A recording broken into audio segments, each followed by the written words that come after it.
Welcome back, everyone, to the Hearthstone Grandmasters for the Americas. Coming up next, we got bloodyface versus justsaiyan, as Saiyan was able to beat Gallon 3-1 in that opening series. I got a chance to chat with Gallon during the break, and seems like he's in pretty good spirits, although I'm sure he's disappointed that he lost. Overall, he felt like he played well. And, I think that, a couple of beats that went Saiyan's way just ended up helping him snowball a lot because some of the games that he won looked like overwhelming victory, and then some of the games were super narrow. And so, we'll see what ends up happening against bloodyface, who is, Mr. Consistency of Americas. bloodyface has been going to playoffs almost every season, if not every season. Actually, not the season of Specialist. He struggled a lot in Specialist, and he was very vocal about it. But, going back to 2019 and 2018, this guy's had multiple championship appearances, getting to the finals, getting to the top 4, and making a deep run in the world championships in 2019. Yeah, runner-up with the global finals against Lion last year. One of the best records right now in Hearthstone Grandmasters, and definitely a force to be reckoned with. So it's going to be fun to see him play and see, if he can kind of keep the momentum going. But you'd expect a player like this could. It's going to be a really tight series either way. Yeah, so, with Quest Warlock, Highlander Hunter, and Temple Demon Hunter looks pretty good. How will Rogue fit into the mix? We definitely have a lot of questions surrounding it. Yeah. As we've seen Saiyan's lineup a few times here, but bloodyface lineup is definitely rarer in terms of the field. Yeah, I wonder, because I feel like you and I have had a lot of conversations about Rogue over the last, 2 weekends, I guess, now, about kind of where it kind of fits into the meta. Is the secret one better? Is the stealth list better? Because you kind of tend to lean towards the secret list, like a lot of players have, but we've seen just like ultra dominant games with the stealth package too. So I don't even know where I stand on this deck yet. I've played a little bit of both, and I'm bad at Rogue, so it's hard for me to judge, but just like watching the players, it seems like it kind of comes down to personal preference and like comfort as far as like which package you feel like you can excel with. bloodyface, I believe, has the secret package. Not looking at it. Yes, most likely here, but for some reason the deck list is not loaded. Oh, it's because the stream is delayed and it hasn't placed an opponent for bloodyface just yet, so it won't reveal the head-to-head on the Play Hearthstone website. I'm like trying to use it as reference. We have it elsewhere, but it's like I'm looking it up. But yeah, I think so. Odds are he's got the more of the secret package, but we'll see. I'd like to see more people play with the stealth package because I think it's actually really good. So we'll see. Either way, as far as rogues go in the meta right now, it does seem like a little bit of a riskier pick, and maybe that's why we don't see it represented as much as some of the other decks right now, like Quest Warlock. Obviously, bloodyface has both in his lineup, but picking that over the Hunter, I think, might surprise other players. But if you're really good at piloting it, if you're a rogue expert, like no doubt bloodyface is, you can have some confidence in it. Yeah, he is playing the secret version. He's playing the list that's gotten to #1. And you look at this rogue, it's got a little bit of everything. It's got a little bit of that early game aggression through the Spy Mistress, for example. And it's got questing supports for that explosion. The thing that it feels like it's missing a lot are some of those comeback mechanics, like the Faceless Corruptor that you used to see in a lot of this rogue deck list. It seems that they've cut that overall. This list I specifically saw from Matt F, or Matt FF. He climbed to #1, I believe, on Europe with this deck list. And it's interesting because people still have been thinking about whether or not they want to put Bamboozle in versus not. Sure. So I'm curious to see if the no Bamboozle list actually ends up performing better. Let's take a look at bloodyface's Demon Hunter deck for the moment. One of the other decks that he's bringing in his lineup. Fairly standard stuff here. And if we take a look at justsaiyan's Demon Hunter list, again, this is the one that we just saw win against Gallon, and turned out pretty well, especially on a turn where he needed to draw that I-beam, and he drew exactly that. So we'll talk about Rogue a little bit more, because I'm actually starting to realize a couple of different things and differences between the deck list now that I can analyze it. But for now, let's go ahead and focus on the Demon Hunter mirror. The differences in those deck lists, I mean, both of them have that Blowtorch Saboteur, which is pretty interesting. Oh, no, actually, no, Saiyan is not playing it. It's his Hunter that has the Blowtorch Saboteur. bloodyface has one, Saiyan does not. So there's already some differences there. Yeah, and Quest Hunter, or not Quest Hunter, that's a while ago, Highlander Hunter, including Blowtorch Saboteur. I think the Saboteur in general is just a card that we're seeing pop up a little bit more in decks here and there, just as, you know, a roadblock for Demon Hunter, and then also against the Quest Warlock too, if you can throw off a drawing turn just a little bit, or, you know, make it more difficult for them to use their hero power after they complete the quest, that can sometimes make the difference. So I think it's a card a lot of people are testing, and I think it's worth testing. But, you know, whether or not it stays in the list, that kind of remains to be seen. Yeah, and you know, taking a look at how those deck lists will shape up, I just want to see Blowtorch Saboteur have a profound impact. So far, it's just been a reasonably stab minion causing a mild inconvenience. Yeah. I wanted to have like the soft tech card impact that you want it to have. It's obviously not a hard tech card because those ones are like super swing. You're talking about like Big Game Hunter or a Flare and Hunter to destroy secrets. Right. It's not so dramatic, but you want to have these slight soft counters so that way they can have you know, enough of an impact to help turn the tides of the game. Right. You don't want to get too tricky about all your tech stuff that you put in your deck, but you want to have, you know, just barely enough. You're always kind of like walking that line of diluting what your deck is doing versus being prepared for some of the specific matchups. Totally. So with the warrior bans on both sides, not a surprise. Again, we don't really expect to see much warrior at all. After admitting yesterday that I haven't played warrior in weeks because it's been kind of on permaban status, but I used to play it the most this expansion. I started playing warrior this morning again. I'm like, I think I get it. I won like 4 straight games, and I was like, all right, I'm doing good. I'm gonna queue some rogue, and then I lost like 5 games in a row. I was like, oh geez. You know, warrior has been my favorite class since the game came out, since like the invention of Hearthstone. And I main warrior in World of Warcraft too, so that might have something to do with it. But I have not played warrior very much for a long time because it just seems like, yeah, I'm just not learning anything by playing it right now, you know?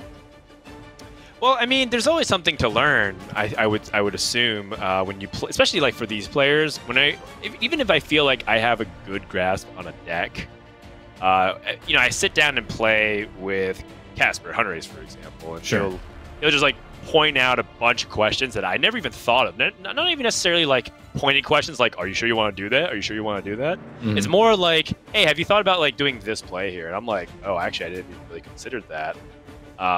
And you know, maybe it's not the right play or whatnot, but like the idea is that I think there is always something to learn when it comes to some of these really complex decks at the high level like Warrior. It's just that I don't really expect to see much of it because I think most people respect it enough to ban it outside of a few who are taking on bolder strategies like Nalgadon and PNC who banned Demon Hunter instead. Well, me playing Warrior on the ladder by myself, I'm not going to learn a whole lot. But yeah, if I had Hunter-Ace looking over my shoulder, that might help a little bit. I might learn a couple things there. Sure, for sure. I think that you know, the hard thing to consider right now is there a reliable enough strategy to even beat Demon Hunter? Because when I look at Bloodyface's deck lists, you know, a lot of it seems to be geared at fighting Demon Hunter really effectively. You know, he has that Blowtorch Saboteur that helps in the mirror a lot. Can also affect certain other matchups. Obviously, we talk about Quest Warlock, and sometimes making things a little bit more expensive for them to tap is important. Yeah. But you know, this rogue deck list seems much better at fighting Demon Hunter and turning the tides against them because you're having more early game board opportunities. You're playing 6/1 drops. I like that. And a lot of times, even secrets like Ambush are just useful because they put another body on the board. Yeah, very much so. And you know, you're cutting things like Soulfire so that way, or improving your quest and explorer consistency so you can fight. So Demon Hunters, if you know you're going to leave it up, you're going to try your best to be able to tilt your decks to beat it. And he keeps the Blowtorch Saboteur. You love to see it. This is the reason why we play this card here.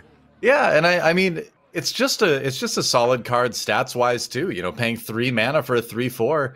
You're never going to feel bad about, you know, putting that on the board. You're never going to feel like you're like losing out on something. So the hero power being made more expensive, in this case for Demon Hunter, making it, you know, 2 more expensive rather than 1 more expensive, like other classes would have to deal with. It's just a good card, and maybe even a good card on curve. Yep, I mean, 3 mana 3/4s is what we like to call the vanilla test. It kind of that kind of stat line or that kind of test in general shows you if you should be considering it just in terms of its raw power level passing the standard bar because there's so many 3-mana 3/3s. They feel kind of generic. A 3 and a 3/4 starts to get your attention a little bit. Absolutely, yeah. And while, you know, you always want to read the card text and be like, all right, well, what other things can this do? At the end of the day, you need to think about just straight up numbers. You know, are you playing cards that, you know, even if their card texts don't end up doing anything, can still get you a little bit on board? Yeah, totally. And you know, not to necessarily advertise anything, so I don't take this as such. Where's this going?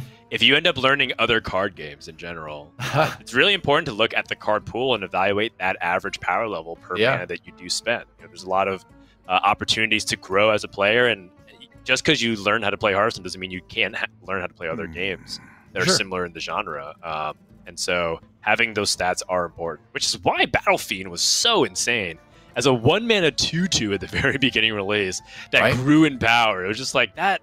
That just sounds really, really powerful with a classic can attack every single time. Yeah, Blazing Battle Mage is sitting over there being like, hey, wait a second, I thought I was one of the strongest 1-drops, but no, Battle Fiend took it for a little while. But there was a lot of stuff that, you know, as we can see, needed a little bit of adjusting after Demon Hunter came out. Totally. Yeah. Good start for Just Saiyan, though. You know, talk about putting a lot of numbers on the board. Having a 2/4 and a 1/2 on turn 2 is tough for any class to deal with. Yeah, you know, I'm really happy with the design of Beaming Sidekick. I think this card, outside of the combo priest, where it was kind of silly with Bonsomdi combos, it was a dark time, though. We don't talk much about it. But, that was a fun deck, though. It was a very fun deck. I mean, you were casting some of it, too, or some of our previous events. But outside of that one interaction with it, I think it's like kind of like a very good, powerful 1-drop that also has very big limitations. And I like seeing that because I thought Abusive Sergeant was a really cool card to give for aggro. It's just way too strong back then, and now it's good. It's cool to see like universally good 1-drops that are good for aggro, but also useful in other decks. Yeah. Funny enough, it was Hunter Ace that convinced me to start playing that deck, and I'm glad I got some games into it before Priest got the rework, because it was a fun deck. Yeah. By the way, how annoying is this Blowtorch Saboteur coming down on 3, forcing Saiyan to not use his hero power, he has to use his coin and Chaos Strike to efficiently clear. It's a lot of cards, but you got to get rid of that 3/4, and at least you have a 3/4 on your side now, too.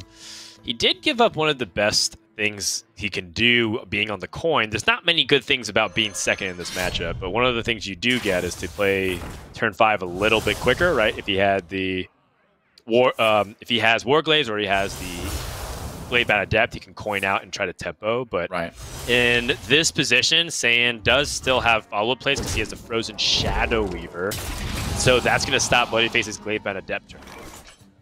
Yep. And so Bloodyface, at least finding the damage to take out the Battle Fiend, just saying like, all right. So annoying! His hero power costs 3. Now he just can't really use it anymore. It's so inefficient. Yeah.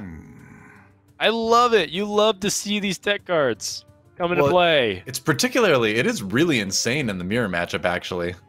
And just saying, 100% struggling. You know, I mean, you've got the draw off of Spectral Sight, but you need to address the board somehow. Your opponent's going into turn 5. It feels bad because you can't use your 1-mana hero power, but, you know, I suppose Frozen Shadow Weaver trade with the 1/2.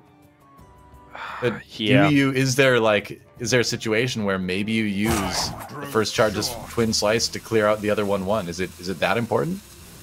Because now I feel like you need to be more careful than ever with Twin Slice because you don't have that hero power the way you normally would. Right. I mean, he just has to use it one time. It's just that it's so expensive that first time you use it. Yeah. So I definitely can see that. He still has the second slice, so it's not like he's out of luck if he draws the Gladebound Adept himself. You can see him shaking his head, though. It's not a situation you've trained for a lot of times, I don't think. How ugly is this? Yeah, no way to activate the Gladebound Adept. Nothing to really put the Beaming Sidekick on. Spectral Sight in the wrong part of the hand. This is an even rougher turn for Bloodyface than we just saw Just Saiyan face by quite a bit. Yeah, if Spectral Sight, I'm tempted to play here just to draw one card. I know it is really weak if you do so. Wow, just slams the Gladebound without the battle cry. Oh, it feels so bad. And an I-beam off the top, too, means that Just Saiyan doesn't even need to trade this 4-3 in. He's got multiple ways of dealing with the 4 health of the Gladebound really smoothly. Yeah, I'm looking at Warglaves here. Yeah, that too. Yeah. All right. So, you know, we're talking about soft tech cards. Frozen Shadow Weaver, so really crucial. And yeah, and Bloodyface actually went for both. He actually has Frozen Shadow Weaver and he has the Blowtorch Saboteur. I'm a little bit sad that it's not going to have like the game deciding impact that we thought, but it's kind of like what we're saying, right? It's like not a hard counter. It's not supposed to be like, I win for playing this card, and you don't really want tech cards to be like that. Yeah, of course. I think the thing too is that the Shadow Weaver you see more often because it's more generally useful to freeze the face in a lot of different matchups like Hunter or Warrior, whereas the Blowtorch Saboteur really hurts Demon Hunter more than other classes. So you're really kind of in there with it just for that matchup. Yeah, no, it's a really good point, and like you can use it to freeze big Edwins. When I play Dragon Queen Alexstrasza, sometimes like gives you that little bit of extra out off the Skull of Gul'dan. But yeah, this is looking pretty bad here. Saiyan has a 2-turn lethal setup with the Metamorphosis, and now, well, actually, I'm forgetting. His hero power still costs 3. Never mind. That's true. He's gonna go ahead and forget. He's just gonna set things up. Just use it. Yep. Or no, he's just gonna Spectral Sight. Sure. Right, because the Saboteur, the text says your opponent's next hero power costs 3, so that means the Metamorphosis will still cost 3. Yeah, I was kind of wondering about that for a second, but the wording would seem to indicate that you'd still have to spend 3 because it doesn't give you a new hero power; it just kind of changes what your existing one does. Right, unless I'm mistaken, but I'm pretty sure that's the way it works. Oh my gosh. I've never seen it in a game before, but I think it's a safe assumption. Warglave's off the top for Bloodyface. So he wants to play this I-Beam this turn for sure. The question is, does he want to get the Cane and the Warglaves out, or the Beaming Sidekick and then the Cane? I think the Warglaves, while it's important to set up, it doesn't actually get him any closer to that lethal setup, does it? He may see something here.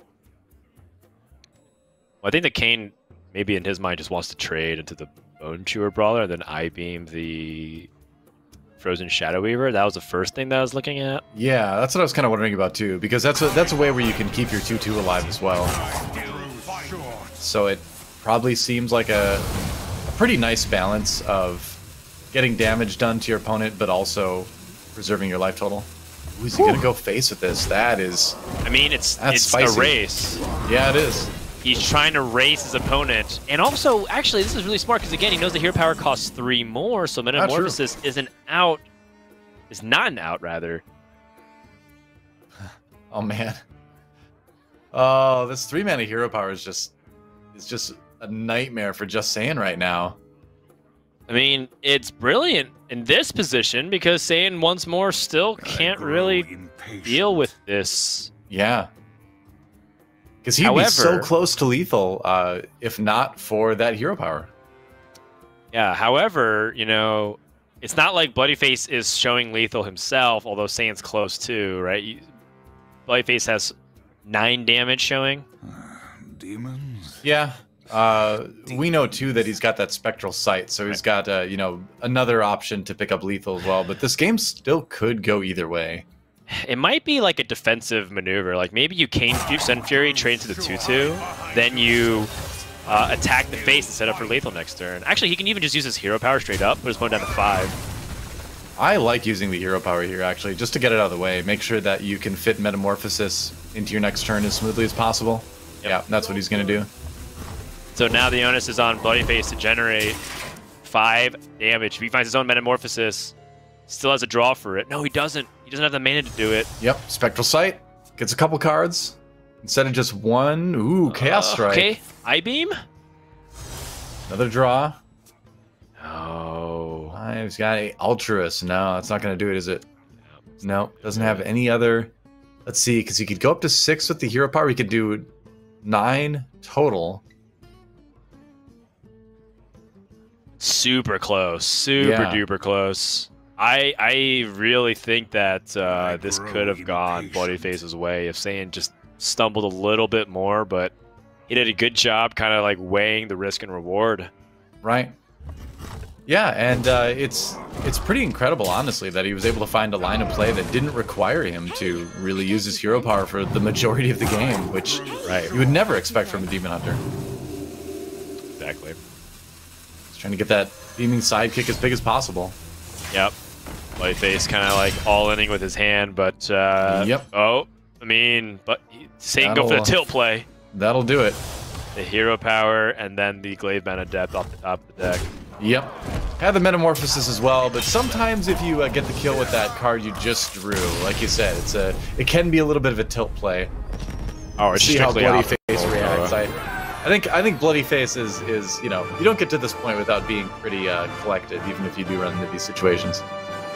You would think so. I'm not calling out Bloodyface in particular. I'm just saying that you would think that getting to this level of play for players in general would mean that they would have to have rock solid mental. It's not always the case. True enough. I've seen some players become pretty unhinged in my time. Well, a win for Just Saiyan in game number 1. Got the Demon Hunter win out of the way. And, you know, Bloodyface, that's one of those games where you maybe start to question the tech bring a little bit in the Saboteur, where it's like I played it and it seemed like it was really strong, but I still lost. So you kind of have to pick apart that game and be like, all right, well, what really caused me to lose? And, you know, was Saboteur still a good play and it just didn't work out this game? But, you know, maybe you do kind of question the usefulness of it in the mirror, because on paper it looks great, but, you know, we used it, seemed strong, still lost. That's right. So, you know, now we turn to the Bloodyface Secret Rogue, and I think Rogue is in a really hard spot. You know what I think it is? I think Rogue is one of those decks where, like, you just have to have an affinity for it. What I mean by that is you have to enjoy playing Rogue, and you have to be willing to grit your teeth and suffer through it, and then you can unlock the potential of this class. Right now in the meta game, I personally don't have the patience to do that. In the sense that, like, I lose like 3 or 4 times in a row, and I'm like, okay, I don't want to play this anymore. But it's so difficult. Like, I was playing earlier today, I couldn't win a single game, and I felt like I was really keeping my mind open. I wasn't just trying to like do the same thing every single turn and hope, or every single game and hope it wins. But I was losing against everything. I think it's always been a bit of a, like, Backspace Rogue / T6 Rogue aside, I think it's always been a pretty punishing class in that it's been very combo reliant and execution reliant, and if you mess up one little thing, you can really, you know, undermine your entire game's worth of efforts. And there's also, I think, to add to that, when Rogue relies on things like Big Edwin and Galakron and like a big questioning adventure, which is a bunch of very high impact stuff one time, but if it's dealt with, then you kind of are left sometimes with a deck of cards that aren't going to help you win at all, and that can be frustrating. So I do think Rogue is kind of an acquired taste. I've never quite acquired it, but there's definitely some good Rogue-loving players out there. Yes, I mean, I think I'm convinced that Rogue is actually a very solid bring to this tournament now. I'm just unable myself to figure out the secret sauce, because when I do win, because today I didn't win a single game, but I have been playing Rogue on and off throughout the weeks, and when I do win, it feels like, oh, you know, this class just feels good as ever, you know, back in the day. Sure. But now it just feels, it feels kind of hard to piece it together. I feel like I'm constantly improvising.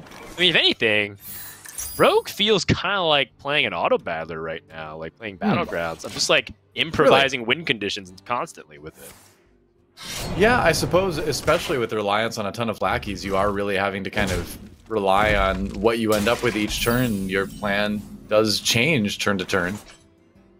Yeah, it's an interesting comparison. Yeah, we've got Rogue versus the Quest Warlock for game number 2. Bloodyface trying to tie things up.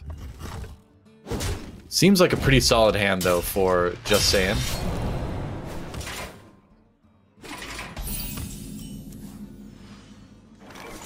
Yeah, Saiyan with a very good opening hand, quite honestly. It might be one of those hands where it's like, if you do end up going for a plot twist, you kind of sad to see it go. Yeah, I think you kind of wait until the last possible moment because you do have all that removal. You do have a little bit of board pressure. If you can possibly survive to 5 and like maybe coin out an Abyssal Summoner or 6 and just play the Abyssal Summoner, you know, then maybe you feel like you can plot twist if your opponent hasn't put like a lot of big threats out yet. Yeah, saying debating Merit if there's anything else he wants to do this turn. I was thinking if there was, you know, merit to potentially like coining out Questing Explorer, then next turn you tap and play plot twist. It's just like the ultimate greed play. Sure, yeah.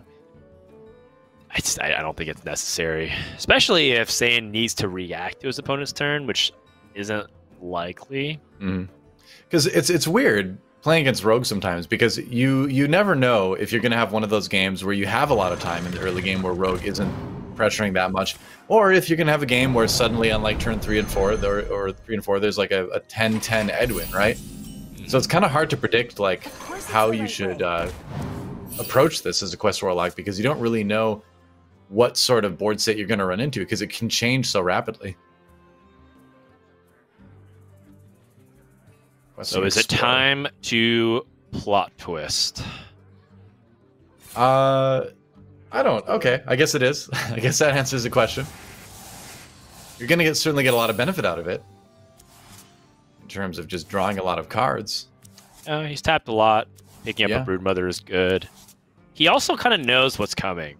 He knows that turn 6, there's a Heistbearer Dogwoggle in hand. There's just no other possibility of why Bloodyface would Shadow Step that Lackey the way he did just now. Yeah. So I think Saiyan's already saying, okay, turn 6 is what I have to worry about. Turn 5, Bloodyface actually has a really good play too, Shield of Galakron. That brings his Invocation to 2. Praise Galakron is 3, so the moment he picks up one more Invocation, that Galakron is going to be fully invoked. And one thing that I'm also starting to realize as well is that Rogue isn't really needed to fully invoke Galakron either. He can totally just play Galakron on 7. Right. And you can see that Rogues were echoing that sentiment by taking out cards like Devoted Maniac from their deck list. Yeah, I think that's this is sort of like the 2.0 phase of people using Galakron in Hearthstone, where, you know, phase 1 was a bunch of Galakron decks, right? Where this deck is about Galakron, and you must invoke, and you must get the full invoke and all that. And now we're getting to the point where people are realizing, especially in classes like Rogue and Priest sometimes, where you don't need to, you know, have that Galakron fully invoked every game for him to be a really useful card. Which is kind of cool. I feel like that's great, where Cthulhu back in the day, if you were putting Cthulhu in your deck, you were playing a Cthulhu deck, right? Whereas Galakron is much more nuanced, you know? You can have a deck that just uses it as a strong card, right? Which is great. Definitely. And I think that, I mean, we've seen that actually happen in a few other Galakron decks. Galakron Priest, for example, that we had a couple weeks ago. Galakron Warlock, which also, like, while you would love to invoke everything, sometimes it's just kind of something you just played anyways. If you can't, it's not the end of the world, you know? You still get a little bit of a benefit, you still get armor. There's that turn 6 Togwaggle like we were talking about with the free Titanic Lackey. Draws the coin. Yo, Innervate. Yeah. So, he can complete the quest right now. He's got 19 out of 20. But yeah, you can complete the quest and you can still clear the board too. With things like, you know, he's got like Dark Skies if he which I believe is guaranteed if he runs his minion in. When you're at 19 though, you don't need to actually finish the quest if it takes all of your mana, because then you don't get the hero power anyway, so you might as well just wait next turn. Right, he'd have 4 left, but that's, you know, not guaranteeing that he'd really be able to put something together with whatever free card he drew. Well, I'm thinking about Crazed Netherwing because it looks really good in this position. I think Saiyan's maybe trying to talk himself out of it to maybe, like you were talking about, Dark Skies. Sure. But I think this looks way better. Oh, I mean, this is clearly better because you just end up with a 5/5 on the board instead of nothing. So. Yeah, so the question becomes kind of like what you were saying. Is there any other reason to potentially use another card here? Seems to think that way. I like it. I like it. Yeah. So The logic behind this is, well, one, obviously you get a little bit more tempo on the board, but the second is that he needs to start creating hand space. And we've run into Warlock games where Warlock can't use their hero power effectively because they're holding 10 cards constantly. Right. And it's not like Acidic Swamp Ooze gets major value in this matchup. There's only one thing you would do with it, which is snap the second half of the Dragon Claw that comes out of Galakrond's fully invoked form. Yep. And it's important that you say second half because generally Galakrond players will use that first swing right away. So you're never going to really get full value from the Ooze. Free Hanar and a free Secret. Yeah, right? Never Surrender is actually very problematic for Warlock that uses damage-based AoE outside of Twisting Nether and Keladon. Yeah, that might cause justsaiyan to miscalculate something like a Dark Skies. Yeah. Also worth noting, by the way, bloodyface has 2 invocations ready for his Galakrond if he chooses to play Praise Galakrons this turn. I think his priority is more addressing what's on board. I think I would still entertain the idea of both Galakrons being used here, or both invocations. It's just nice to have it as an option, you know? I mean, he's got Kronks in the hand, too, so he knows that if he needs to follow up with Kronks right away, he can do that. So yeah, he does go for the Invoke. Don't let the door hit you. Witchy Lackey. Gets gotten by the Galakrond. There's the quest finish, though. Yeah, and I think this is bloodyface saying, I want to make my opponent's hand harder to play, so that way, well, one, he limits 5/5 for tempo, but this also makes it so Saiyan's hand's a little clunkier. He can't just play Crazy Netherwing and Hero Power. But second, I mean, just playing Crazy Netherwing in this position also still looks really good to me. Yeah, maybe you don't need that Hero Power this turn. Still clears the board. He's just wondering what those secrets are. Since with a Paladin secret out, you could have a large variety of things. Yeah, I think the Crazy Netherwing makes sense. You can also just convince me to Hero Power and Dark Skies. Dark Skies does 10 damage, and so if everyone gains 2 life, you would be 1 damage off. That's like the really annoying part. Yeah. I'm sure that's going through justsaiyan's head right now. All right, free Broodmother, and so he's going to Dark Skies. Right. The trade-off is that it's actually likelier that Hanar dies than not. You'll most likely keep a 4 health minion alive. Yep, he did get the kill. Actually, it was a Blackjack Stunner in the end that ended up living. And a free 4/6 taunts. That feels good. So, back over to bloodyface now. Ooh, he picks up Edwin. And your hand is a little bit too large to Galakrond here, so you have to drop some of this. Dragon's Hoard's always fun. Yeah, that's a really intriguing pickup. Also, Assassinate might just be good. Yeah, that's what he's going to go with. I was wondering about that because it's just such a good answer to some of the big threats you know you're going to run into as Warlock. Sure. Or against Warlock. Madness. I mean, that's another removal option. Yep. Now that you know that Ooze is used. Yeah, why not? Just efficient removal. The problem becomes, does it become too efficient for your opponent as well? If you play a big Edwin, I guess they still take like, what, 12, 14 damage if they smack it? Sure. That's true, yeah. They still have to hit it with their face. Right. I do kind of wonder about that poison pick. Or the Plague of Madness. I just need to think about it a little bit more. It looks pretty good to me, because in the end, if Edwin just deals 10 to your opponent, it's still good. Yeah. He picked it so fast, too. I didn't even really get a chance to look at the other options. He had Head Crack was the other one, and I know Head Crack's not great. You know, Head Crack's pretty bad, but like sometimes Rogue Black's just getting that extra damage in.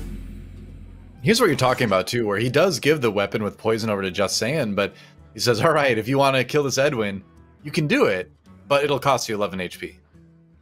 Yeah, Warlock's a class that can totally do that, though. That's like the thing, right? If he had a plot twist in his hand, or a Morg... Oh, he does have Morg Nether Breath. So, you don't necessarily even need to do that, maybe. Because you could, what, Morg, Nether Breath, Rain of Fire? Could. That is a lot of overheal, which is something to actually evaluate in this matchup. Or you're right. He is a 28. For the Warlock. Good point. It's like a funny thing where like he actually doesn't mind taking the damage. That's kind of what I were like getting at before, which was it's not actually that big of a deal to take 11 because you're so good at clearing. Ooh. What on earth? That's not bad. I actually totally forgot that he was at 28. You expect the Warlock to be a lot lower by this point, but he got a lot of healing. Yeah. I think you still end up doing it.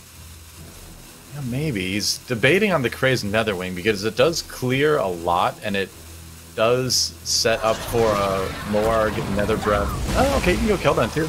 Yeah, sure. Come close. It's true. Edwin Van Cleef does tend to be one of the strongest minions that Rogue ever plays. Yeah. If not the strongest. Questing Adventurer, of course, has higher potential. And again, it does let you finish with another minion on the board that your opponent has to worry about. Shall break your Oh boy, All right. Never Set Ritual. That's a really scary card, actually, for both Bloodyface and Just Saiyan. Because that deals damage to him every time he attacks. Yeah. That's I mean, if Bloodyface wants to go for his Galakron so that he can put out damage and also draw a bunch of cards, I think he's evaluating if there's merit to swinging first versus swinging now, because he already saw the ooze, so he doesn't have to worry about it as much. Right.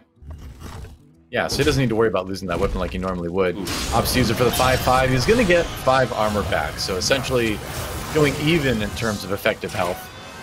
Used to clear that Drake. Darkness wanes.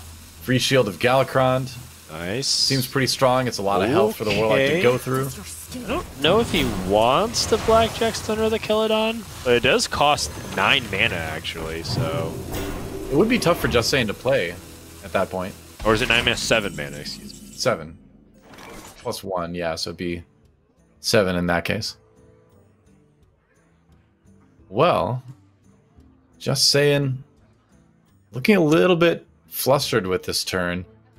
I think he's counting if he has lethal. It's a lot to think about. Netherwing, Nether Breath, and Soulfire's 11 damage. He's so close. He's extremely close. Is there a better way to do it? Maybe Rain of Fire with the Moarg? Hmm.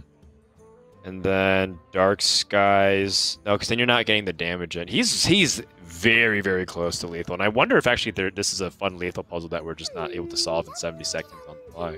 Yeah, possibly. Because you've got these 2 taunts to deal with. If everything could go phase, he has lethal. Sure. Yeah, the taunts were really complicated.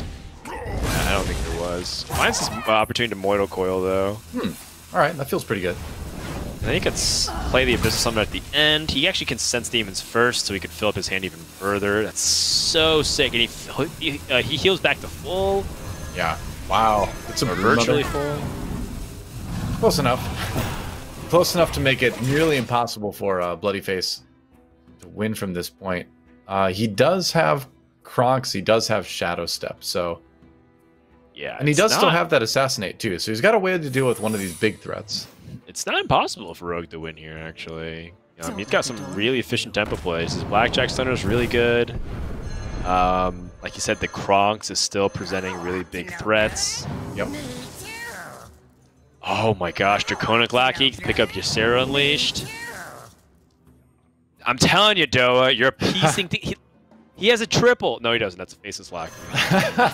Doesn't get the golden one. Well, they're already golden anyway, so it doesn't matter. Shadow Step, Dragonheart. Wow. All these are so good options.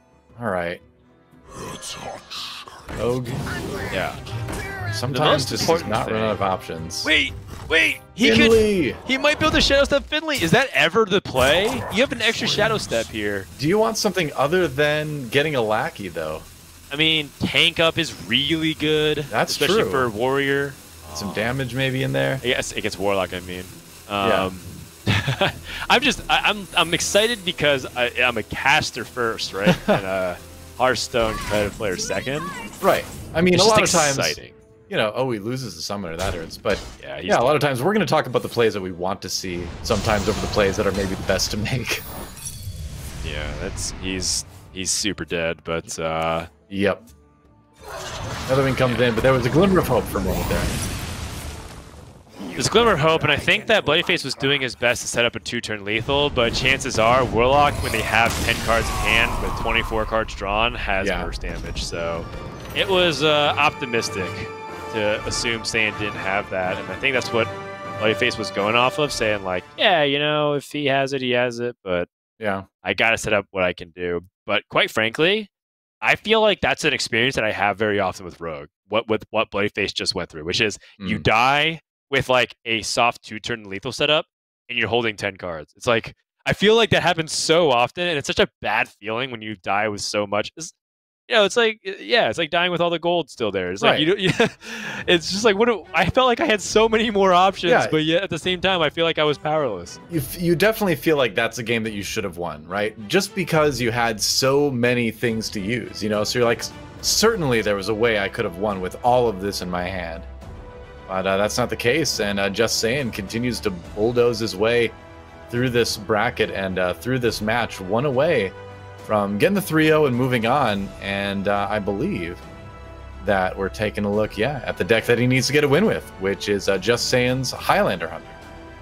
That's right. Highlander Hunter is the deck that I think is the most consistent fourth deck to bring, because Highlander Hunter does one thing very well, which is pressure the opponent. I think if you're looking for, you know, more Highlander decks that have better control options or dynamic plans outside of just mid-range pressure, Highlander Hunter isn't it. But like, ultimately, if you look at what a lineup tries to do, I think of it kind of like a arrangeable batting order, you know? Sure. And I think that you really want certain decks to be like your cleanup and hit really hard. Maybe they don't always hit every single time, but like when they do, it goes really far. I feel like Highlander Hunter is like that. I feel like it's kind of like a cleanup batter, so to speak, because when it connects, it hits like a truck. And so you look at this and you're like, all right, is Just Saiyan, you know, what's the possibility of Just Saiyan losing 3 Highlander Hunter games in a row? And your answer is naturally going to be, well, probably not pretty likely. He's probably going to win one of those, right? Which is all he has to do to win this series. So I like that comment, because I do think decks fill that kind of role, and when Highlander Hunter hits, it hits. It's going up against a Demon Hunter, though. That can be a little bit of a struggle sometimes, depending on the opening hand. It definitely can be. I like the throw of Altruist. I think some people would be like, oh, do I need this card in matchup? I think Altruist is always best in the mid and late stages of the game. Very rare is it an early game card keep. Yeah. Bloodyface does not end up with a 1-drop, which definitely hurts a little bit. Sometimes with a Battle Fiend or a Battle Mage, you can get a little bit of pressure done early on, but he's just going to do his 1 damage with the hero power, and that's it. Yeah, that's right. Ooh, Dwarven Sharpshooter. I actually think this card is really good in this matchup whenever you play it. You know, obviously because of the power, but also just because a 1/3 is annoying for Demon Hunter to deal with sometimes if it's pre-Warglaves.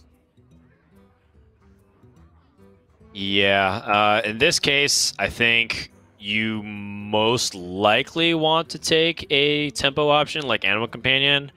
I'd be kind of hard-pressed for Wild Growth, because the matchup tends to be a lot faster than you're able to ramp and handle it. But at the same time, he does have something he can ramp into. He can ramp into Boom Pistol Bully. He also saw a pass from Bloodyface.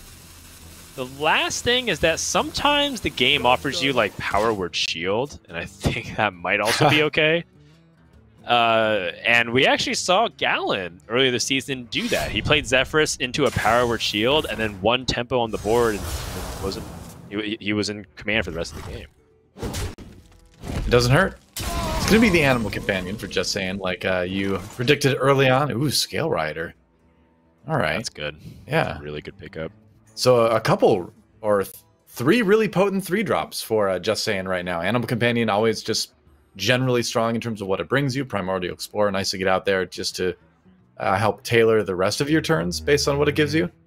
Scale Rider just for the swing, you know? So it's a tough choice to make, I think, with Just Saiyan right now. They all give you something. Animal Companion feels like what you want to play the most because you picked it up for that purpose. So, looks like that's going to be the plan. Okay, he does get the 4/4. Probably the best outcome. He knows about the second slice as well, so the really annoying thing is that Scale Rider gets answered just based off of that, and your opponents have to give up anything. Sure. Misha, though, is going to be a little bit more tricky for Bloodyface to handle.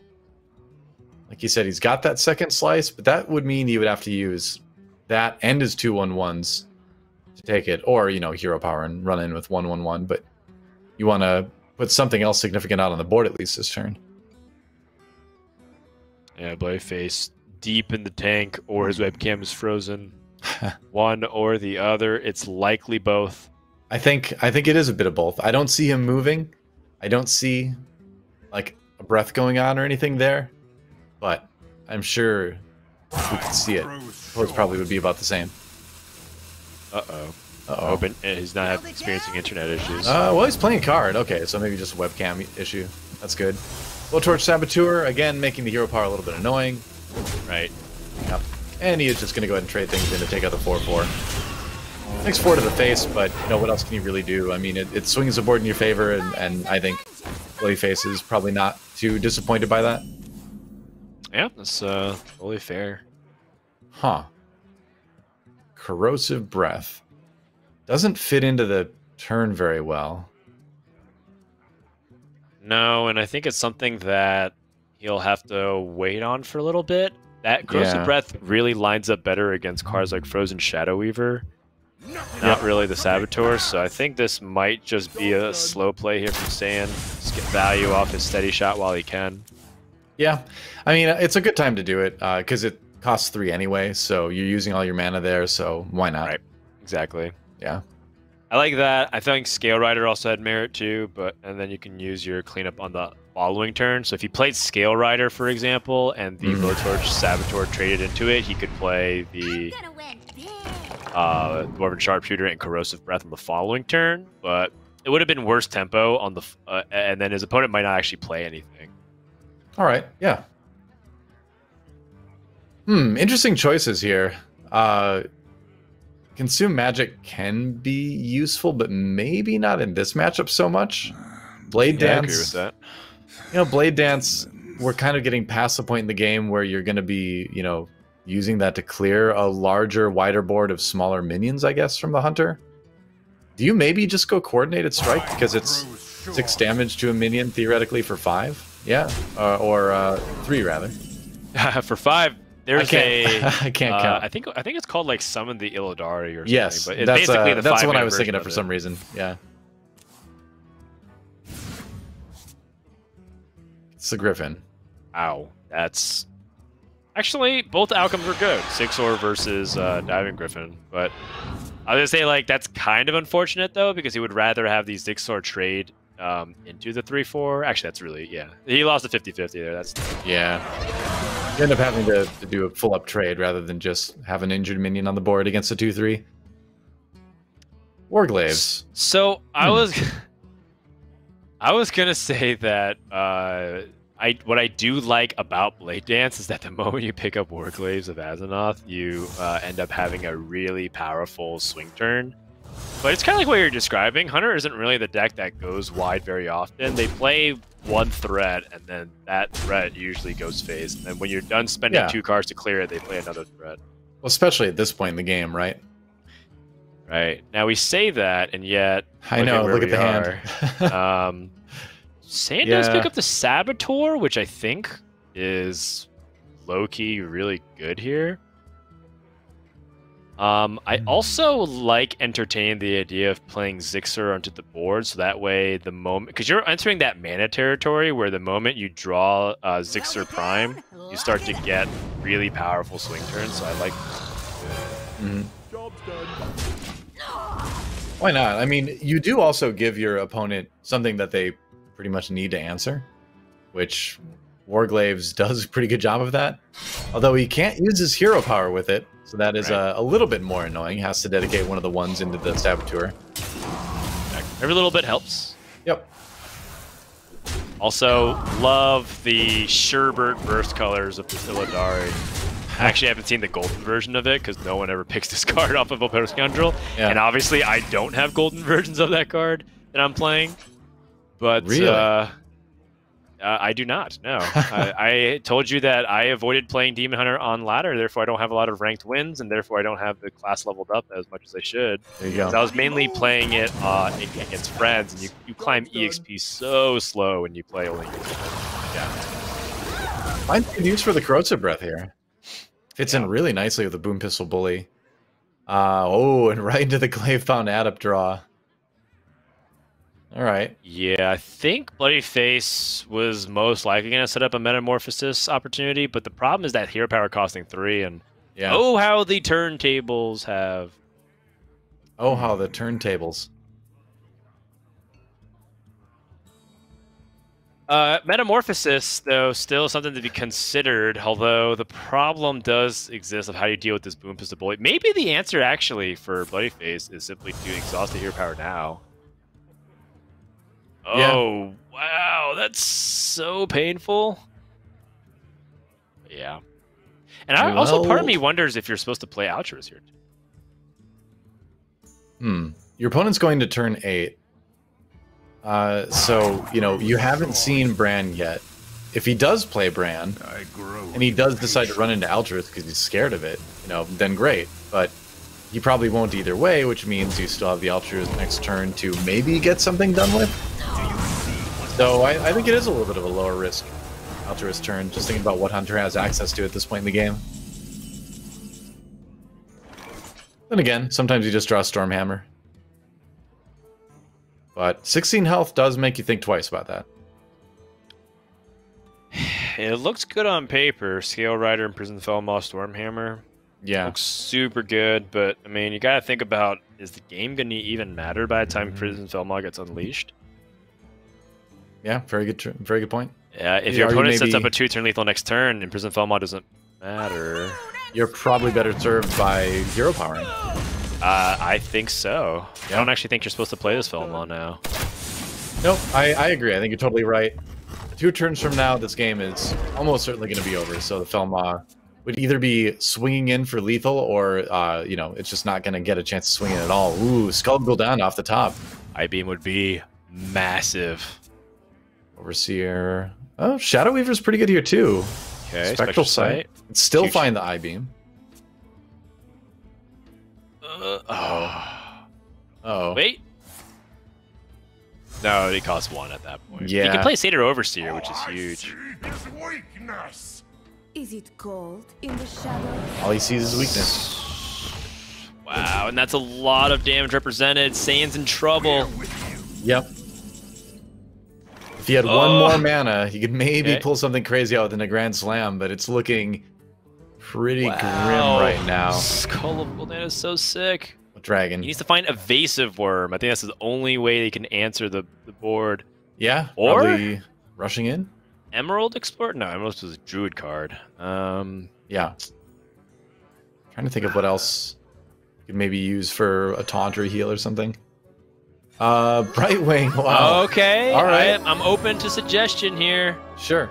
No. Oh, Wax That's of Dread. going to do it. He doesn't exactly know he's dead, but he has a strong suspicion he's dead. Yeah. Yep, looking pretty dead at this point.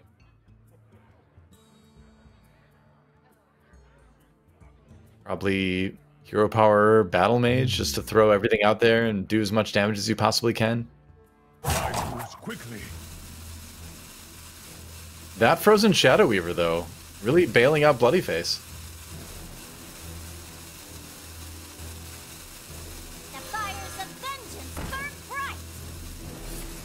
Yep, so Saiyan gonna go ahead and play this turn, but we know Bloodyface is going to wrap this one up because he has damage in the hand. Super close. Was there any opportunity to squeeze in a little bit more damage? And that's always the question that you always got to ask yourself when it gets down to the nitty-gritty. But Bloodyface finds new life in this series. Yeah. And what a crucial victory this was. At the same time, this is a match that's supposed to be really good for Demon Hunter. And Hunter still gave it such a difficult time getting there that makes me think, you know, some days Highlander Hunter looks untouchable, and this day looked like that. And I'm kind of surprised that Hunter wasn't able to get over the hump because there was a lot of draws for lethal there for Saiyan. Well, there was a lot of situations too where you had a turn where there was a lot of like 3 mana stuff in the hand, right? Where there was a lot of like early game pressure stuff, and just the way the turns worked out, you couldn't really get those out on the board fast enough to be like genuine threats to the Demon Hunter. So you saw him kind of like counting at the end of the game and like kind of wondering if there was a way to play those early turns differently. Might have been able to squeeze in a couple more damage. Maybe that would have been a different result. Yep. So with that, we have Rogue and the Warlock.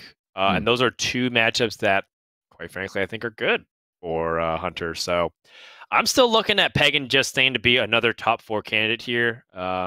He looks really tight right now with his play. Yeah. I think a couple of corners might be able to be cleaned up in terms of like nothing really jumps at the top, but like there's always like times you got to think about if you can clean it up in certain areas. But overall, like I think it's good. I think it was just that one like missed lethal turn. That's all I'm thinking about. But overall, he's been cruising through. So far in a dominant position, up 2-0, now up 2-1. Still has another chance that he can lose this game, but he shouldn't really.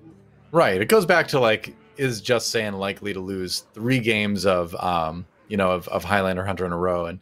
And this deck should be consistent enough, and he's a good enough player that normally you wouldn't see that. Then again, bloodyface is a great player, and we've seen reverse sweeps already, so you never know. Yeah, you definitely never know. In games like this, games of chance, you always have to keep playing on if you're bloodyface, because you never know how it ends up happening. And he's made some pretty significant comebacks before as well. Yeah. So I have another Rexar fact for you today, Rodan.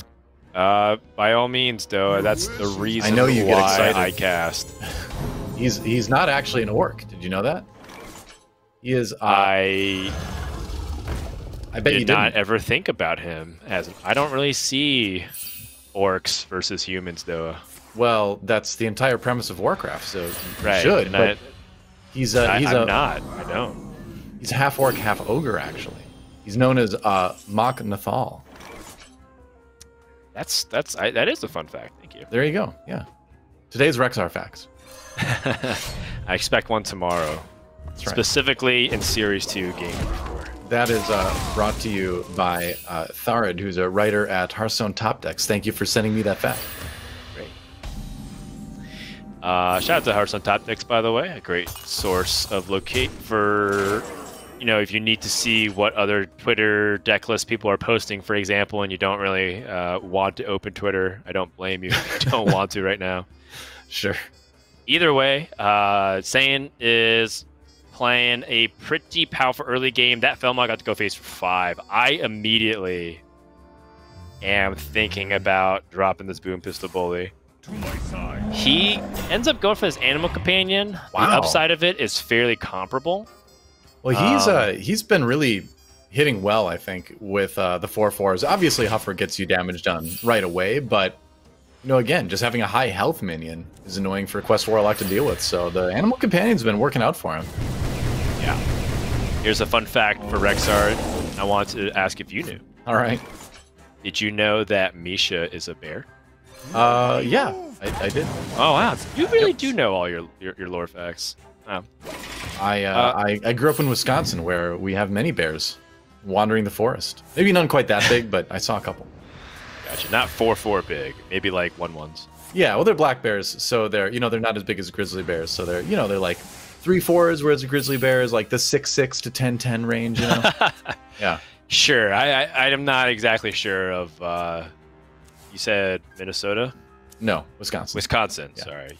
I've lived in both states though. So Right. That's why I remember. Wow, that hand is so unplayable. Does he just want to plot twist again? The Boom Pistol Bully had such a big impact there. Maybe you do. I mean, does he finish the quest with this second plot twist? I gotta admit, I was thinking too much about grizzly bears. There's certain times where that's important, if you're out hiking, but maybe not right now. Next time I'm in Wisconsin, I will let you know. Yeah. Give you all the facts. It feels kind of bad, doesn't it? Because you're already at 17 health, and there's a 5/5 on the board to plot twist again and leave yourself open to the damage. But what else are you going to do this turn? Play a 2/4? That doesn't really matter. You can't really.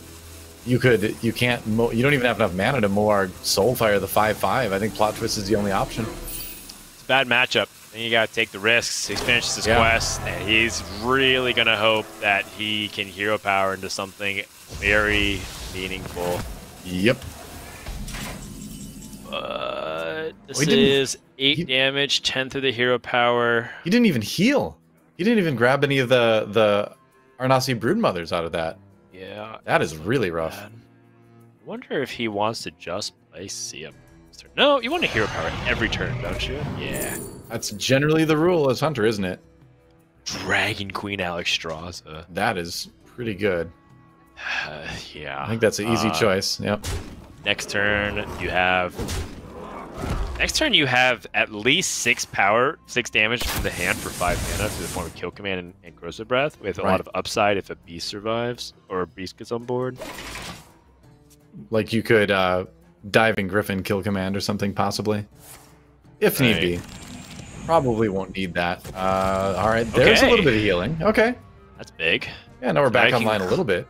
Clear the board, play the Ooze, and then play the Arnasi Broodmother. Yeah. That was a very impactful turn. Yeah, and it it goes back to that previous turn where things looked grim, but just being able to complete the quest is what kind of unlocked this line of play to get him back into the game a little bit. Oh my! There are several ways Saiyan could choose to go about this. The first is that he can just whittle his opponent down through hero power and play like Rotnesh Drake. Second is that he can actually set up I was thinking about this one. Zixor and Diving Griffin situation to go for it, but he also can just set up for like a really good opportunity for Dragon Queen Alexstrasza, and he also could have just played Tiamat that turn. There's a lot of plays, but looks like Saiyan says, I'm just going to commit to one thing, but in this case, look at the pickup here from bloodyface. That Alexstrasza could be used defensively now and go up to 15 after your opponent has just used one of their best tempo tools in Rotnesh Drake. Yeah, you can even like play the Abyssal Summoner here and then play Alexstrasza. Put a big taunt in front of your opponent while going back up to 15. Yeah, you can also play Keladon. I think I'm a little bit wary of like just setting up a taunt and hoping that this 6/5 can't go through. Moarg Nether Breath is also not the most efficient thing to kill the minion, but it does heal you for 8, so you do get 1 more HP than the Alexstrasza would give you, I suppose. But you don't have the minions on the board, though, which is a problem. It's actually true. Yeah, just do both. There you go to 15 and then gain 8. Oh my gosh. Way better, actually. I mean, this is why you have to keep a backup plan in case your burn plan doesn't work against the Warlock. Right. Huh. So, awkward turn. For awkward turn, but he does have the Dragon Queen. Would you just claim into that? Do you think that's the way? Well, the good news is that Alexstrasza was already used, and Nether Breath as well. So it's like there's less range for your opponent to just like kill you off the top of their deck or from their hand. Right. There is 12 power showing, which is scary. Yeah, because if you don't get something that deals with this board from Dragon Queen Alexstrasza, then suddenly you're worried about your own life. He could go for like Diving Griffin and faces Corruptor. He also could go for Zixor and trade and then get the Zixor Prime. Wow, there's actually several ways that he could have gone about this turn. Right. Okay, so he wants to take it slow. I like the observation that he could use Kill Command just to deal with Alexstrasza. I temporarily forgot about that while going over permutation plays. And you got the hero power in at least, so there's 2 more damage. There you go. Okay, so see what he gets. This is a good spot for the Warlock to be in. Now Abyssal Summoner comes down. Yeah. Well, you can just keep placing threats at this point. Doesn't get the greatest card off of the hero power, but, free 2, 3, why not? More for Hunter to deal with. And you keep getting kind of pressured into these turns where, Dragon Queen Alexstrasza, and you just hope you find a way to clear this. Chrono Breaker and Ysera. Yeah. So, some good cards in isolation, but maybe not the strongest right now. Chrono Breaker is kind of interesting. If bloodyface chooses to play like some kind of AoE that damages it, Chrono Breaker will die and also give him or deal damage to enemy minions. Malagos plus Rain of Fire is not enough. It's close, but it's not enough. What? Hold on.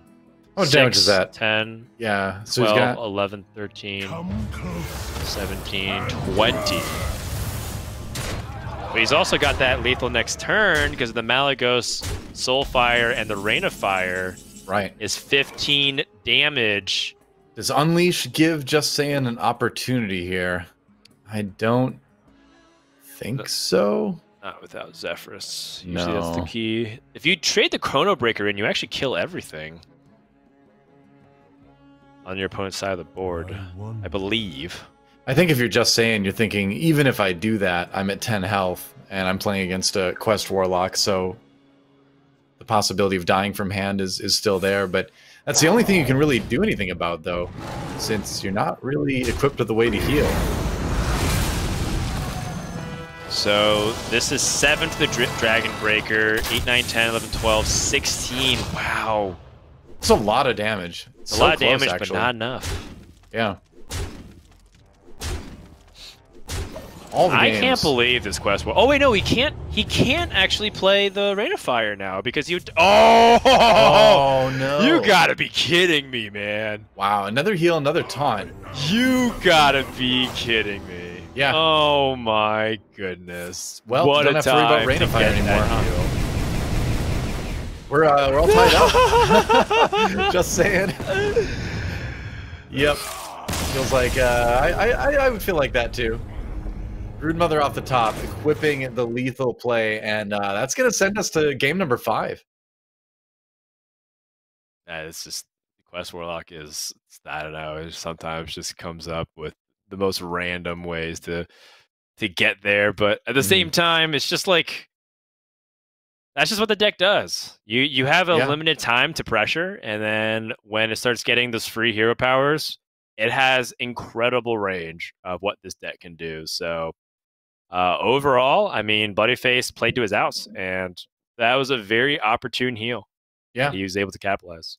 The Alex Strasza turn into healing for another 8 off of the Moarg Nether Breath really is kind of what sealed the deal. You know, obviously, that if that heal had not come through, he probably wouldn't have been able to survive that. Because what did he gain? Like something like 15 life total from that turn or something like that. It was a lot.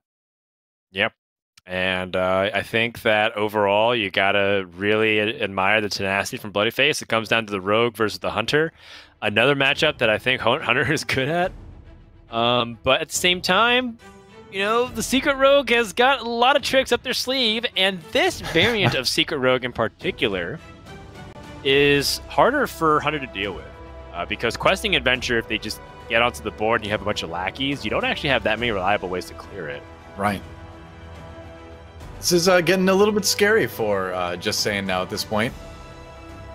And there's a reason why bloodyface has the record that he does in Grandmasters this season, and it's because of just really consistent play. And even though he went 0-2, you know, he's been staying solid mentally, it seems like. And now here we are, game number 5. I mean, and Hunter's still, you know, we keep saying it before every game. We're like, Hunter is still one of those decks that can put together just an extremely dominating looking game versus basically any other deck. So Just Saying could still have one of those games. And you would think 1 out of 3 would be one of those games. It's either way, it's been really close the entire time. So we'll see. Yeah, I've been feeling like Saiyan's opening hands are pretty decent. I mean, he's got a pretty decent opening hand here as well. Yeah. Remember, he got that really early in Prison Felmall last game, too. So he got about as fast as a start as you could have.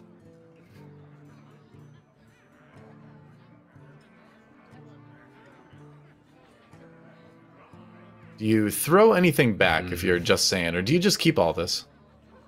I don't know if I want to keep Corrosive Breath. Fairy Dragon is very good against Rogue, especially rogues that don't play SI7 Agent these days. Right. So I think I would be tempted to keep Fairy Dragon as well. Well, he does get Dino Tamer Bran in the hand, which That's great. Yeah, that's the card you want to play. So it's actually not terrible if you end up with it in your first hand.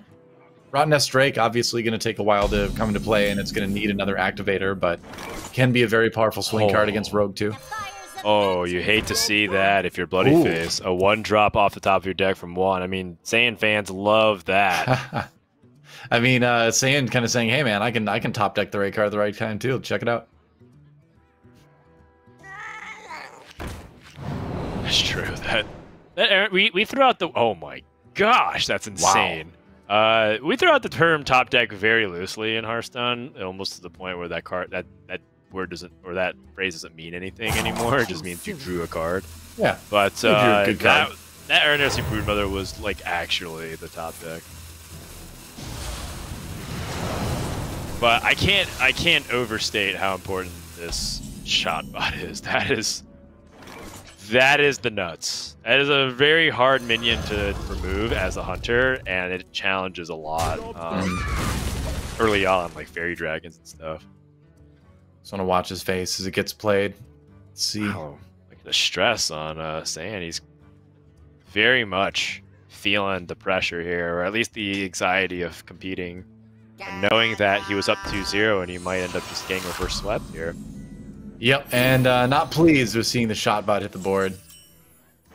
What's more annoying than a Blazing Battle Mage? Well, a Blazing Battle Mage that comes back automatically. Oh, and no turn 3 play, aside from hero powering. Oh, man. This is a little bit rough. The good news is that Bloodyface used his coin, and he's not exactly developing too much meaningful threat, and as much as it might sound silly, hero power does kind of fit along with what his hand is telling him to do. His hand is telling him to just, like, get the damage in. Yep. I mean, that's what a lot of hunter hands tell the player to do, I suppose. And a lot of times, rogue strategy is death by 1,000 paper cuts or grinding their opponent out, and hunter is more than okay at playing at that phase. 5 to the face, that's probably where you want to go. I mean, yeah, it's nice to get through the first sort of life of a shot bot, but, you know, better if they attack into you than you attack into them, I suppose, in that case. This is interesting, though. Yeah, I was going to say, maybe you just play Dragonbane here, because, again, you're putting a lot of health that might be tricky to deal with, but it is at ambush, too, and I think he was probably hoping it was a different secret than that. Dirty Tricks would have been preferable, perhaps. Don't let the door hit you. Yeah, this is a spot that is pretty tough. Oh, no. Oh, jeez. That is murder for Just Saiyan. That feels so bad. Okay, well, if Rottennest Drake can hit this 1 out of 4... Actually, he has the Imprisoned Felmon, the Corrosive Breath here. Yeah. It might ultimately be better. Like, this kind of seems very all-in-ish from the Rogue, and it kind of is. Yeah, I mean, if you look at Bloodyface's hand, he doesn't have a whole lot else to build off of, I suppose. Yeah. I like Felmon Corrosive Breath, sure. Yeah, I mean, Bloodyface is kind of playing as if he's a demon hunter, so to speak. He's just like, I'm trying to get onto the board really quick, gonna use a bunch of my attack, my hero power to attack, and leverage my health if I need to. It's the green weapons. Maybe it's confusing him. That's right. But in all seriousness, green skies. Yeah, I mean, green skies, right? But in all seriousness, know that you are right. You know, when you have the hand like this that Bloodyface has, it's on you to sort of put the pressure on the hunter. And luckily for Bloodyface, this maybe less than a stellar hand is working out, because Just Saiyan had such a slow start. Goes for the 1 and 4. Doesn't hit the ambusher, though. Okay, so I think Saiyan, by playing this Rottennest Drake, is saying that he is going to win in value. Steel Fate off the top. Yeah. Because he does have higher value. Oh, I'm sorry, but man. The tilt play. He's making Saiyan tilted. He's had the Cobalt Lackey the whole time. Yeah, but the fact that he sells another one, too, to just hold on to is so rough. What really sucks is Saiyan now sees a Lackey on board, and he really wants to kill it because it stops the High Spear and Togwaggle, but if he kills that Lackey, then the ambush minion survives. So I think he has to take a risk here either way. Either allow his card like a Face of Fellwing to potentially die for really cheap, or to hope that it doesn't have the High Spear and Togwaggle. The benefit, though, is that let's say he plays Corrosive Breath and his opponent does play High Spirit Dogwoggle. Doesn't that just give him full authority to play Dino Tamer Brand and go face? Yeah, that could be the turnaround, potentially. He's only got 19 health though. So, but Dino Tamer Bran is something that you just can't ignore. You know, that 8/8 needs to be dealt with. So maybe that is the play, you know, just to make the Ice Baron play harder and set yourself up for the best turn 7 you can. He's gonna go for a different play. Oh, dirty tricks. Yep, that That's also right. is a problem. Secret. All right, Fellwing out. There's a Van Cleef too, and the Shield of Galakron. Oh my goodness.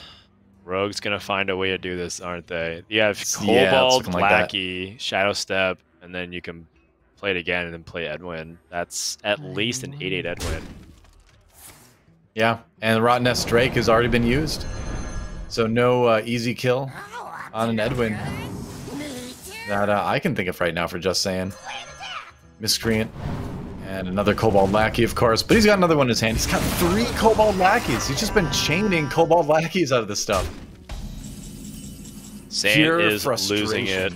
Yeah. And if Saiyan plays his Dino Tamer Brand and doesn't trade into the Edwin, he is dead. Yeah. And even if he does trade into the Edwin, he's still way behind on board. What else do you do, though? You know? I feel like you kind of have to do that. Because if you, well, let's say maybe Primordial Explorer, what can you possibly get out of that saves you here? And I don't think the answer is really anything at 4 mana. I think it has to be Dino Tamer, right? Can you tracking into something maybe? The card that comes to mind is Zephyrus. Yeah. Suppose there's that. It's another risk, though. This is the sure thing. Hate to see it. Yep. You do indeed, Galakron. Ooh. I will act as your skin. I mean, if I'm Bloodyface, I'm just gonna keep wailing away slightly. Yep. Every single 1/1. It's a large effort. Bamboozle. Takes a village. It does, or in Rogue's case, it takes a villain. He's got plenty of those. Let's go ahead and Cobalt Lackey again. Yep. Like that's the craziest thing about this is it's so many Cobalt Lackeys, and that equals so much cheap removal for this rogue. It's even better. Animal Companion, not a helpful card in this case. I think we tracking to find something here. Well, like you said, I think Zephyrus may be it. Unleash, maybe. Okay. Yeah, you can unleash Animal Companion, possibly. Yeah, that's totally a viable option. Oh, the Huffer, not the Leok, but hey, it's still 4 damage, so. Yes, in some ways it's actually better, because it helps him get efficiently through. True. He also kills off 2 of these lackeys. And he can kill off the Miscreant here. Killing the lackeys kind of makes it difficult for your opponent to play the High Spirit Togwoggle again. That's what we're kind of talking about. But I think Bloodyface has kind of shown that he doesn't have it. So you don't have to respect that nearly as much. Better safe than sorry, I suppose, as far as killing the lackeys goes. But here's a real question. Do you kill the Miscreant? Okay, yeah. So 1-2 only on the board now. So Just Saying, clean that up a lot, but at only 14 health, you're still hurting quite a bit. Yeah, I mean, he's got the Dragon Queen. Honestly, Rogue's used a lot of its burst already, which is the... not even really a lot of the burst. Like, they don't really have burst in the deck, is what I'm trying to say. Yeah. Wow, a couple good dragons here. I like this for the cheap spells to, you know, power up a Questing Adventure later or something like that. Yep. It's playable now, which is the #1 reason why I like it. Yep. I think I like that better than Miscreant. Miscreant feels like you're going to be floating a lot of mana unless you're playing Clever Disguise, in which case I'd rather just play Clever Disguise and go from there. Sure, I can see that. A simple spell. What does he get? Sinister strikes. Oh, Togwaggle scheme. All right. That's funny. I don't. And the weapon. Yeah, I don't think it's particularly good here, but the weapon is incidentally like pretty decent just to push damage here. Right. I mean, when your opponent's already down to 12, because of your third Kobold Lackey. Right. Oh, poor so Saiyan. now Saiyan has to play Dragon Queen Alexstrasza and hope for an out. Oh wait. Oh. Okay. I was gonna say this exact possibility, which is if Saiyan still had Unleashed the Hounds, he would have lethal. With Bloodlust, right? No, he wouldn't have enough mana. Actually, he's 1 mana off. Be 2, 5, 3. Yeah. Well, Varanus. Yeah, you need 10. Yeah. Oh, there's 3, 4, 5, 6, 7, 8 damage on board. You're not dead. Maybe not dead this turn, but looking, unfortunately for Just Saiyan, very likely dead in coming turns. And the amount of frustration that he's gone through in the last 3 games, like this is the stuff that this is like a storyline that you'd use in a movie to create a supervillain, you know? It's the kind of thing where it's like... This is Saiyan's backstory that we're watching? Yeah, this is like what happens before Just Saiyan moves to like a dormant volcano and creates like a lair inside of it to conduct strange and terrible experiments. But maybe I'm just reading too much into it. So how do you find lethal for bloodyface here? You've got 6 on board, 7 on board. Clever disguise. The problem is that if he misses, the punishment for missing is actually fairly high. Yeah. When you're looking at this much power, it's like, it's not well, over. I better not miss. If you come at the king, you best not miss, Noah. Yeah. I mean, it's not over yet. Galakrond? Okay, here's where you really need the Kobold Lackeys to show up, right? Yeah, or Goblin Lackey. It's a pretty decent chance for him to get the lethal here. Yeah, it is. Needs 1 more damage. And of course. Of course. It's just like somebody just hit the Kobold Lackey switch. They turned the Kobold Lackey dial to the max and forgot to turn it back on again. And, oh man, what a game! And bloodyface with the reverse sweep for the win. You hate / love to see it. Dan is stunned. He's actually so stunned that he has ceased to move. So there you go. Bloodyface. Moving on, one of our top 4 players getting into Sunday. That's going to knock Just Saiyan down to the decider match against the winner of Zalay and Gallon, which I believe is our next series here on Hearthstone Grandmasters for playoff weekend. And it is going to be an exciting one, too. So Just Saiyan fans don't need to necessarily despair just yet. He's still 1 match away from making it to tomorrow, making it to playoff Sunday. But, you know, that's another match you got to play. And that's going to be, you know, just more stress, the stress level rising for Just Saiyan right now. But we'll see if he can overcome. First, we'll see if Zalay versus Gallon, who ends up coming out on top from that one. But we are going to take a quick break, guys. And when we come back, more matches from Hearthstone Grandmasters Americas. Don't go anywhere. Hearthstone Grandmasters is brought to you by T-Mobile. Switch today and rank up to America's largest 5G network. T-Mobile.